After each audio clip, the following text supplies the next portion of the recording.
Life isn't fair. And you know what? It can't be.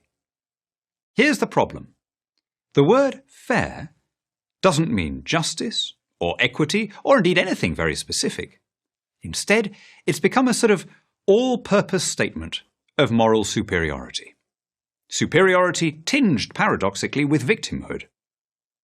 Now, fairness does have an exact meaning in certain contexts. For example, if we're playing a game, fairness means that the rules should be applied impartially. When we're kids, and our parents and teachers set the rules, the word still has that essential meaning. It's a young person's way of demanding what we might call equality before the law. But as we get older, the word becomes more of a whine. In the mouth of a teenager, trust me on this, it's not fair means, more often than not, you won't let me do something I want. In recent years, though, something odd has happened. Adults have started using the word in much the same way that teenagers do. More than in any previous generation, people today retain their teenage sense of self-centeredness. They use "it's not fair" as a catch-all complaint, as an assertion of wounded entitlement. Look at a Google graph of the use of the word fairness. From around 1965, it looks like the proverbial hockey stick, flat, and then it suddenly shoots up. We've developed a fairness obsession. But what do we mean when we use the word? Do we mean justice? Do we mean equality? Do we mean need? Or do we mean something else? Suppose you and Jane buy a cake together. You pay $6 and Jane pays $4. What would be the fair way to split it up? You could do it on the basis of proportionality. In other words, you get 60% of the cake and Jane gets 40%. Or you could do it on the basis of strict egalitarianism, half each regardless of who paid what. Or you could do it on the basis of wealth. Jane has much less money than you for non-essentials like cake, so maybe she should get the larger share.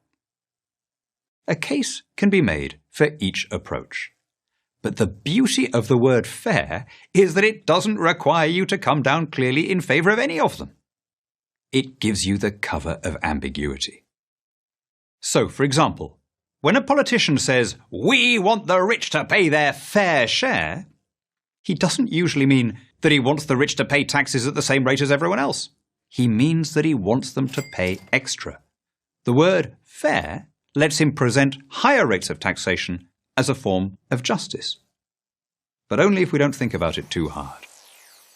That's the beauty of it. Fair doesn't ultimately mean proportionate, or impartial, or equal. You can use it to mean almost any positive thing you like. "I want fairness" generally means, "Look at me, I'm a nice person."